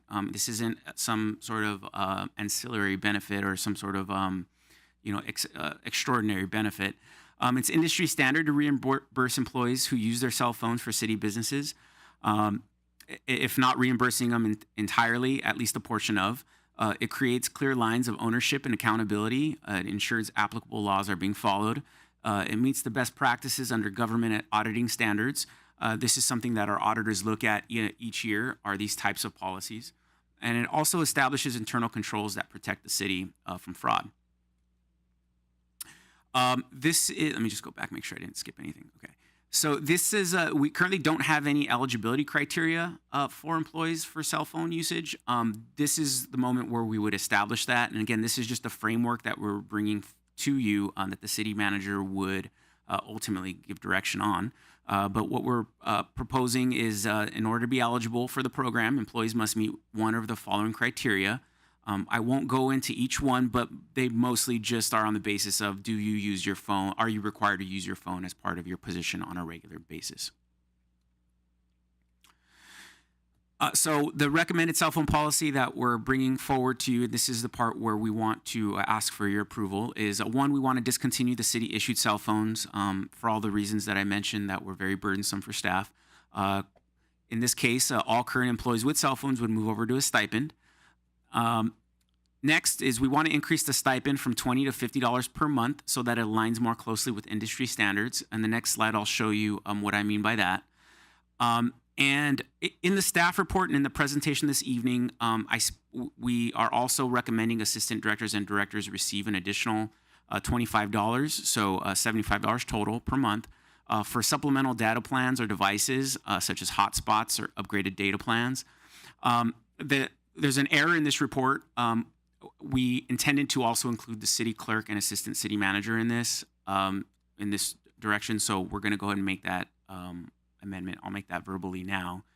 So it would be city clerk, assistant directors, and the assistant city manager for this additional $25. Something I also want to note is it talks about hotspots and upgraded data plans. This is currently under our city plan. We also offer hotspots as additional devices. That's something we want to move away from as well, because that's another bill that staff's having to go through. Now you have technology where you can add just a simple plan to your cell phone for the hotspot, which seems to be more efficient for our daily operating procedures. Here's a survey of surrounding cities and their cell phone programs. We'd like to think that what we're proposing is somewhere in the median here. You see that some cities offer only a stipend, some cities offer only a cell phone, some offer both for executives, some for non-executives, some people are not eligible, and one city here does not offer anything. The next policy we want to update is our bilingual skill pay. Currently, as I mentioned, we have no policy in place. As of now, only full-time employees are eligible. This bilingual pay is $15 per month, and currently we have no standards or requirements that are in place. As you know, and this is just some background on the importance of compensating our particular employees with some sort of bilingual skill pay, is that Paramount, as you know, is a community with a significant Spanish-speaking population. Employees frequently encounter situations where they have to use Spanish to communicate with the public, And just like other cities, we are required by state law to provide bilingual information to the public when conducting certain governmental activities, much like city council meetings. What we're recommending is a policy that would incorporate best practices and reward bilingual city employees for their ability to deliver public service. The monthly skill pay will increase to align more closely with the market median. We are going to be proposing a very, I don't know if cutting edge, it's something. I haven't seen a 3-tiered system before, but we're proposing it because we think we've dialed in a pretty good program here, and we want to introduce it to you for approval. I'll get to that in the next slide. We also, as part of our recommendation, want to offer this benefit to select part-time positions as well. This would be a new added benefit for our part-time employees. We would establish criteria on what would make a part-time employee eligible. Things like certain minimum hours worked per month, length of time that they've been employed by the city, and so on. And we would establish, and the criteria that we would establish this policy based on this is very important, is that it's not based on the individual person, it's based on the classification of the position. Specifically, the classifications position requirements and duties, the frequency of exposure of their job that they encounter with the public, and what the classification's expected exposure to the public would be. In the end, just what is their expected exposure, contact with the public. So in the first tier of our 3-tier program, the first tier would introduce a $35 a month bilingual pay. All full-time city employees and select part-time positions would be eligible to qualify for this particular tier. We have some criteria here. Basically, any full-time employee that's currently receiving a $15 a month bilingual pay would be automatically eligible to qualify for this tier. As part of this tier, the city manager, in his capacity as a personnel officer, would establish certain classifications that would be eligible, again, based on the classification's duties. And as I mentioned, select part-time classifications would be eligible to qualify after 6 months of employment and must maintain an average of 80 hours per month to qualify. A Tier 2 eligibility would raise that to $75 a month. This would be available to select qualifying full-time city employees based on their job responsibilities. Again, must be able to speak and understand a secondary language, regular public interactions, and verification from a supervisor and human resources. Again, not all classifications would be eligible for this tier. It would be only select ones established by the city manager, and it would be commensurate with their job duties and responsibilities.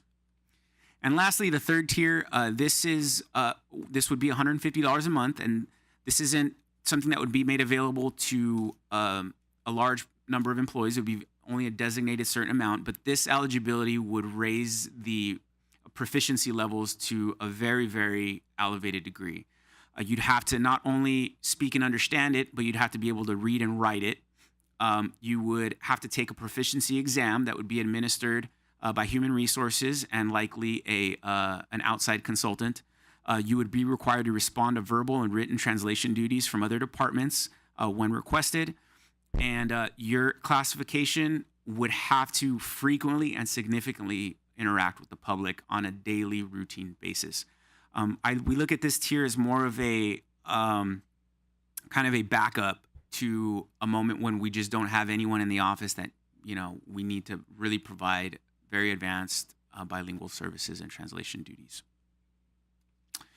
Here's a survey of surrounding cities and their bilingual monthly skill pay. As you can see, this one also varies. There aren't any with 3 tiers that we found. Typically, at most, you'll see 2. And they kind of follow along the same lines. So the next steps for both of these policies is, as John mentioned earlier, both of the budget, or I should say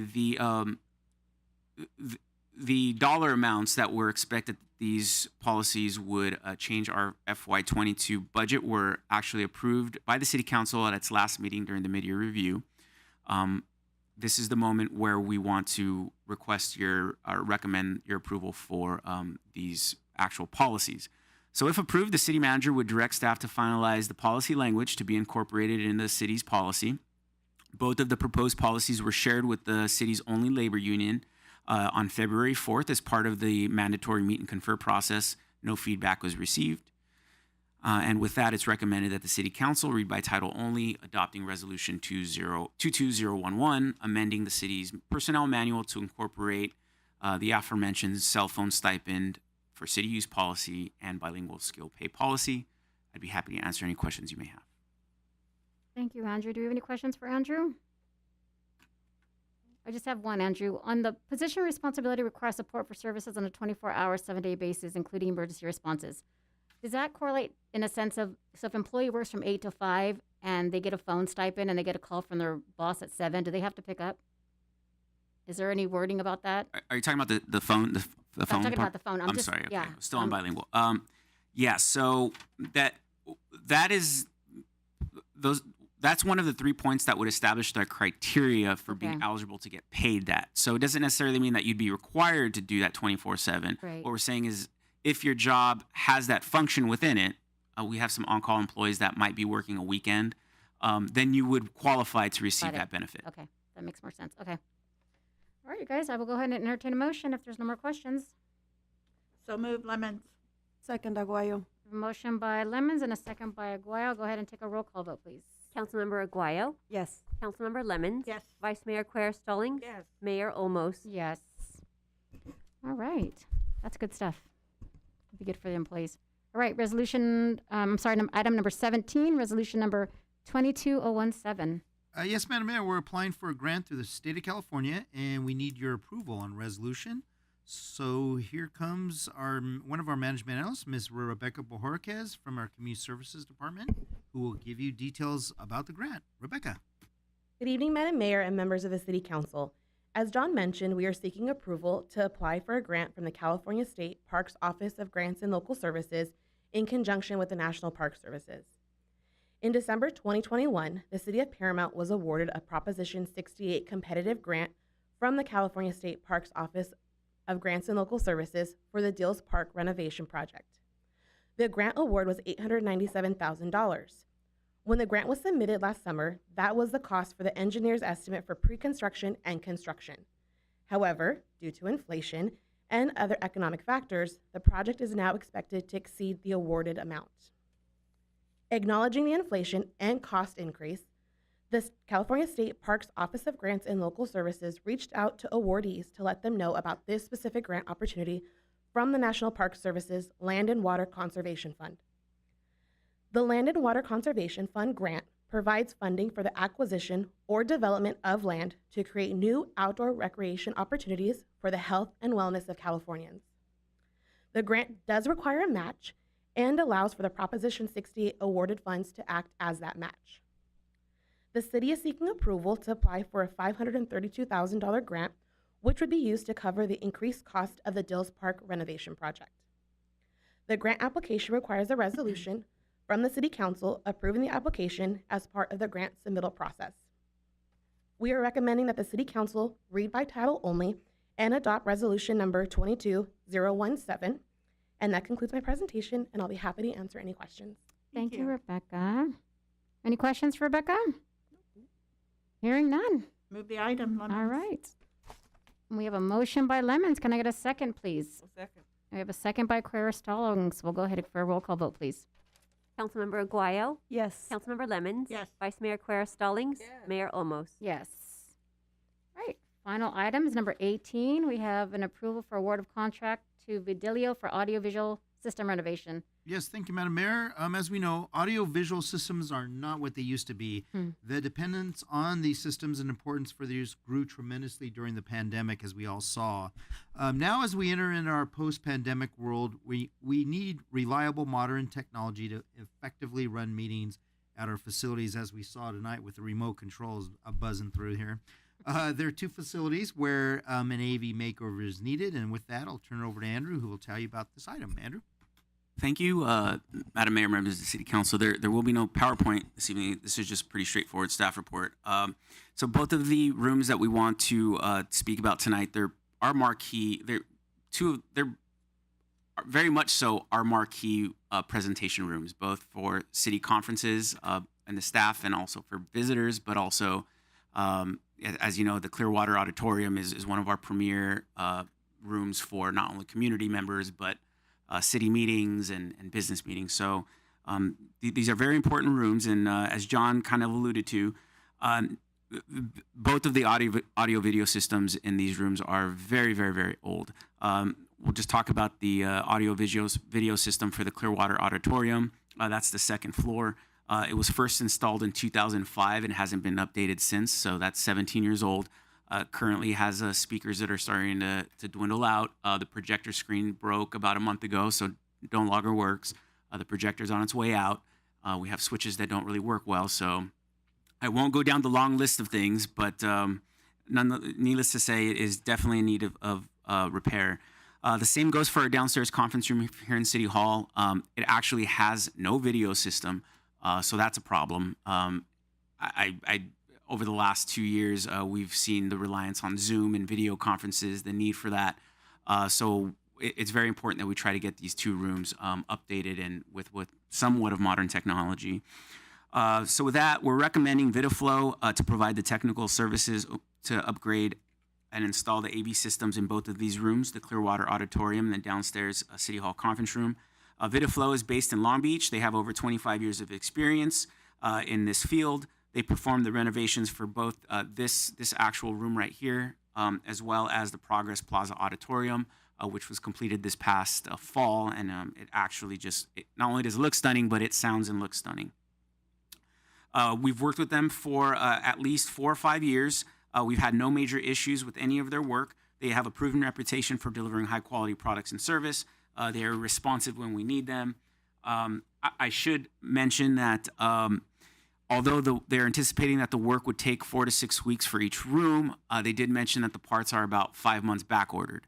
So we're looking probably at about 6 months before we'll see any actual real progress on either of these rooms. That said, both quotes and their long list of upgrades are attached to the staff report. I'd be happy to answer any questions you may have, but if not, it's recommended that the City Council award the contract for renovation for the AV systems for the Clearwater Auditorium and downstairs conference room of City Hall in the amount of $242,250 to VidaFlow, and authorize the city manager to execute the agreement. The AV system was first installed in 2005? Wow. Wow, okay, 20 years. All right, you guys. And that facility is used quite a bit by the Gateway COG once they go back into in-person meetings. Right. As Vice Mayor Quare Stallings knows. So, yeah. Yes, I was going to say, excuse me, Madam Mayor. Sure. May I speak? Yes, you may. I've been a witness at both the Clearwater and the City Hall downstairs. We do need update because we've had meetings and things have been interrupted. So, yes, you have my approval. With that said, you guys, I will go ahead and entertain a motion. Don't move. Second, Aguayo. All right, we have a motion by Quare Stallings and a second by Aguayo. Can we get a roll call vote, please? Councilmember Aguayo? Yes. Councilmember Lemons? Yes. Vice Mayor Quare Stallings? Yes, of Mayor course. Olmos? All right. Can't wait, huh, Velma? I can't wait. Oh, my God. We've been in the middle of a meeting and something happened. Oh, no. Was that a yes from Vice Mayor Olmos? And that happened even during From Mayor, COVID sorry. time. I'm sorry. I did not hear Mayor Olmos. Yes, it was a yes. Thank you.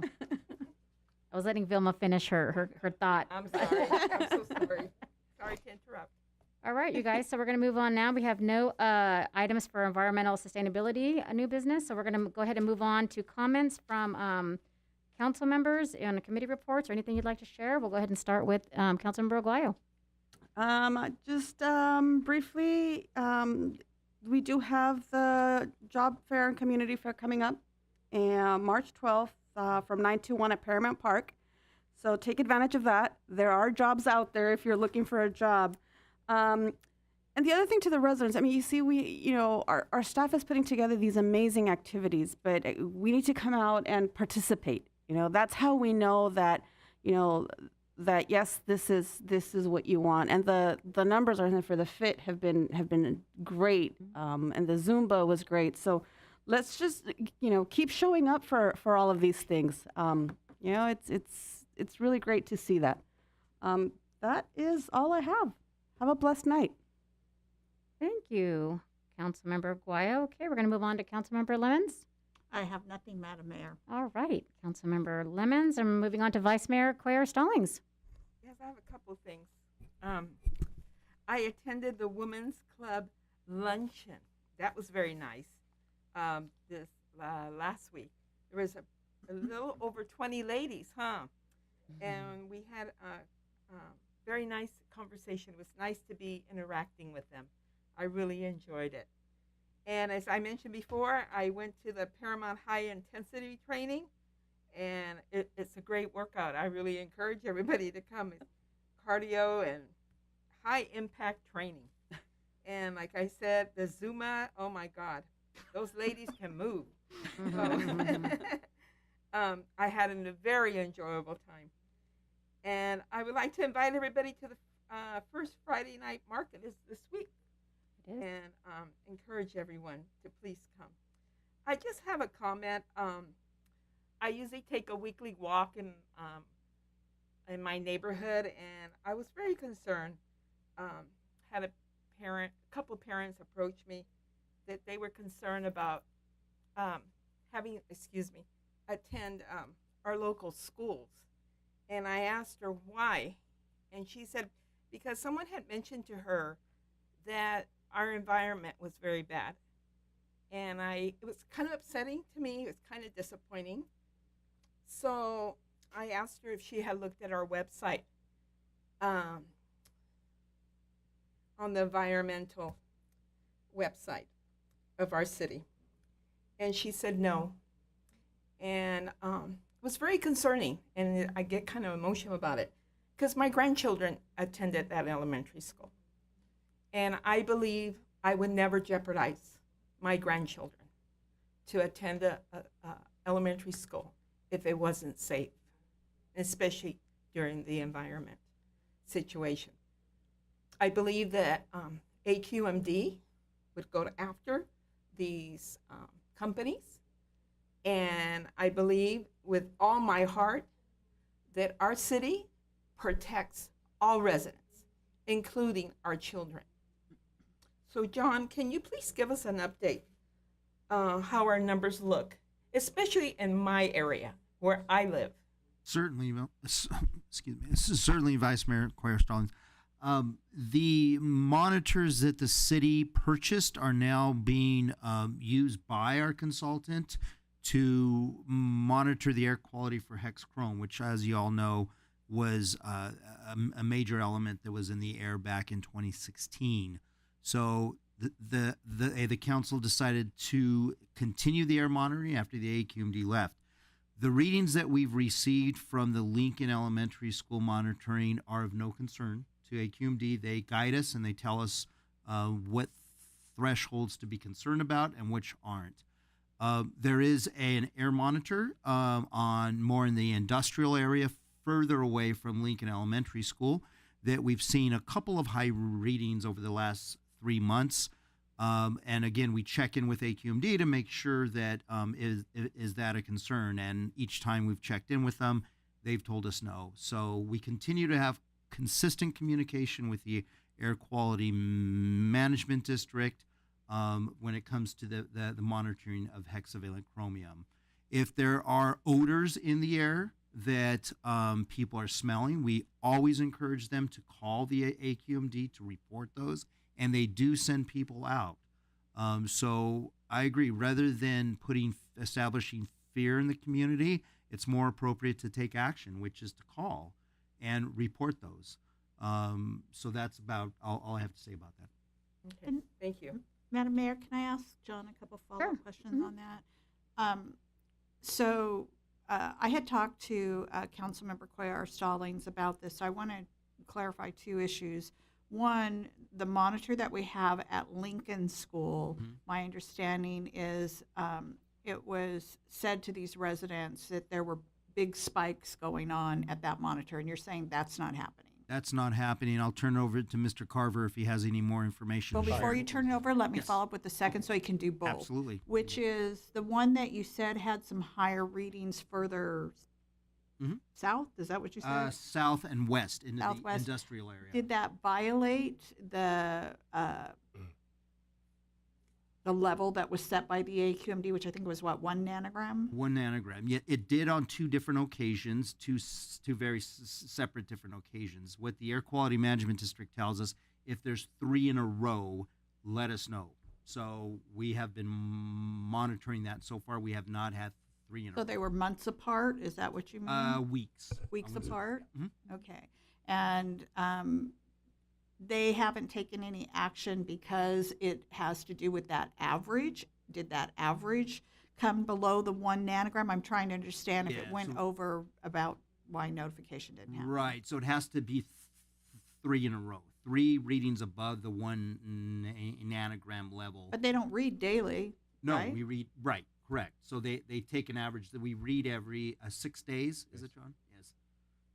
So if we do have so they might have like had a 1 or over, and then 2 weeks later had a 1 or over, and so it has to be 3 consistent readings in a row because they want otherwise it can be a fluke type thing. Absolutely. Which we had happen with fireworks, which we had happening with some idling trucks with and concrete cutting. So they're trying to establish if it's really coming from that source, which is why it has to have the 3 consistent. Absolutely. Okay, and again, is that information clearly defined in case people are viewing those readings? Mm-hmm. Are they posted, those readings that we're getting, because there are monitors? Yes, they are posted on the city's environmental website on a chart. And then there's an explanation of that? An explanation, I believe, I'll have to check with John on that one. Do we have a clear explanation of how they monitor? Yeah, I'll have to double check.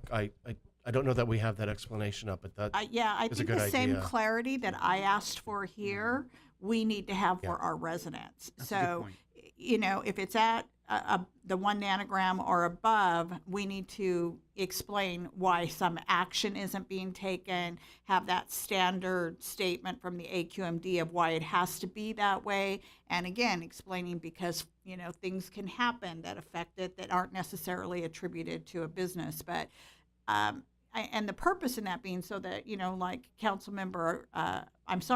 Mayor Cuellar Stallings could say, here, let's log on to the environmental website and look at exactly what you're talking about, and we can evaluate that together. Because I think the key thing is we want people to be able to have a source to go to that matches all of the information together and clarifies it to them so that people can't just, tell them, oh yeah, spikes here, spikes there, something like your children aren't safe in that school, don't send them there. And these people, according to Vice Mayor Cuellar Stallings, were not even going to send their children to that school because they were frightened. I have to say, I send my granddaughter to that school too. So along with you, I would no way endanger her life. So I always encourage people, I don't want you to believe me. I don't want you to believe that person you talk to. I want you to get the facts. Go and get the research. So I think it's very important that we're clear on that environmental website. That's the entire purpose of it. Absolutely, and we will definitely add to that. John, if I could go back to you too about the monitor at Lincoln. Have we seen any no spikes over at Lincoln? Nothing above 1 nanogram. So nothing above what the AQMD says is within safe range. That's correct. Thank you. Thank you. I appreciate. Thank you, Councilmember Lemons. Did you complete your comments, Vice Mayor? I'm done. Okay. All right. As for me, just a couple of things. Everybody's kind of mentioned City of Paramount was super busy on Saturday. We had the fit going on. We had the Zumba going on. We had a swap crop going on. We had COVID testing going on. It literally took me an hour just to drive around to kind of figure out all the things that were going on. So, I'm just, again, thanks to Parks and Rec. You guys were at every facility just making these things happen. And again, Paramount was very busy on Saturday morning. I just want to remind Vice Mayor mentioned that the Friday night market is tomorrow. The Historical Society will also have a booth out tomorrow. So if anybody's interested in coming to learn about our Historical Society, our historian will be there. We have applications. Again, just come listen to what the Historical Society will be all about. It's going to be very interesting. We're going to have a lot of committees that you can join to be a part of the community. So if you have time, come out. If not, just give us a call. Give me and Vilma a call, and we'll be happy to talk about the Historical Society to you. Well, as a other, God, I can't even think the last comment. Me and my colleagues will be leaving tonight and tomorrow morning to go to Sacramento to go talk to our legislators about public safety, about street racing, about Cadillac converters. So we have a lot to talk about. So, we'll provide a full report when we come back, but we just want to let you know that we have the best interests of heart to get the message out to our legislators that our LA County sheriffs need help. You guys can't do it alone. So with that said, John, if there's any comments from staff?